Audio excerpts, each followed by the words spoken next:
When I got home, I was subjected to another interrogation. "What happened to you, Antonio?" I don't know. I mean, nothing strange. Ernesto's mum says they were speaking to you and you weren't answering, as if you were dazed or asleep. It happens sometimes."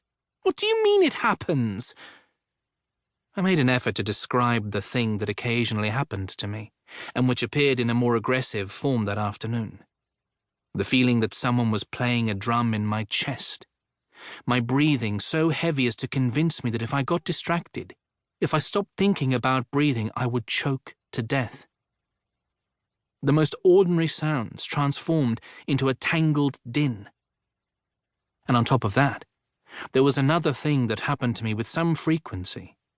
The impression that I'd already lived through the moment I was currently experiencing. Before long I would be told that it was called déjà vu and was a relatively common phenomenon. But back then, I didn't know that, and there were times when I felt as if I were living in a world of ghosts. My mother called my father, and half an hour later he joined us.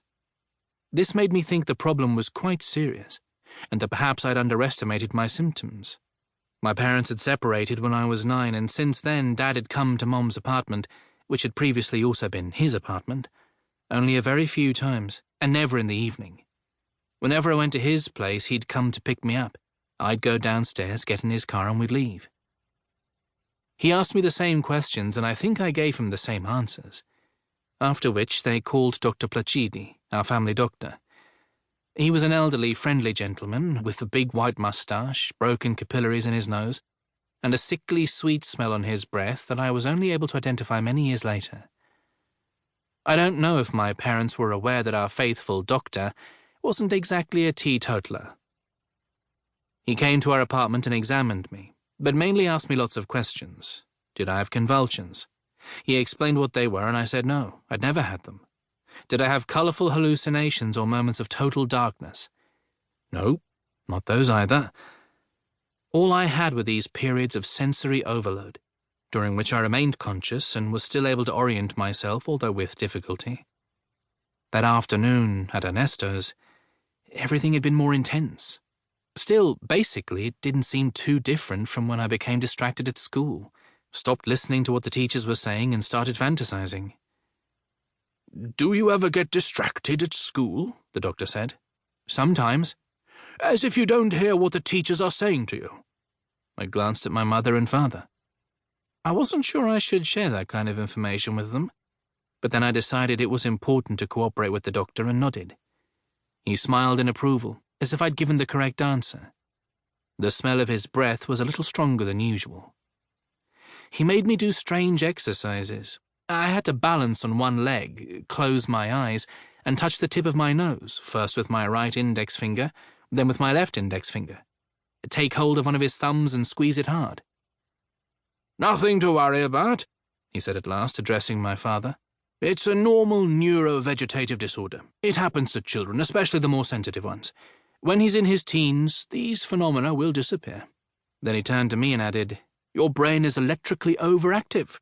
It's a sign of intelligence." Neurovegetative disorder was a vague diagnosis. It could mean anything or nothing. Like going to your doctor to complain about a headache, and he examines you and tells you, "You have a headache." But Dr. Placidi had a reassuring manner, a reassuring way of speaking, apart from his breath, so my parents were duly reassured.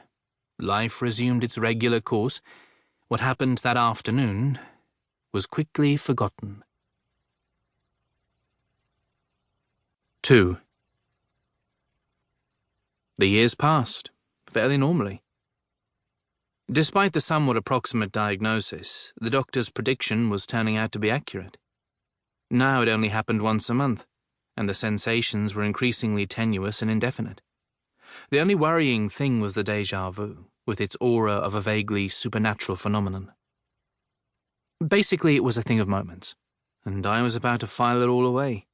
Like when you empty the wardrobes and shelves of your childhood room and put away forever the exercise books with the big squares, the textbooks, the smock and bow of your elementary school uniform, the boxes of toy soldiers and animals and cars. I was in my first year of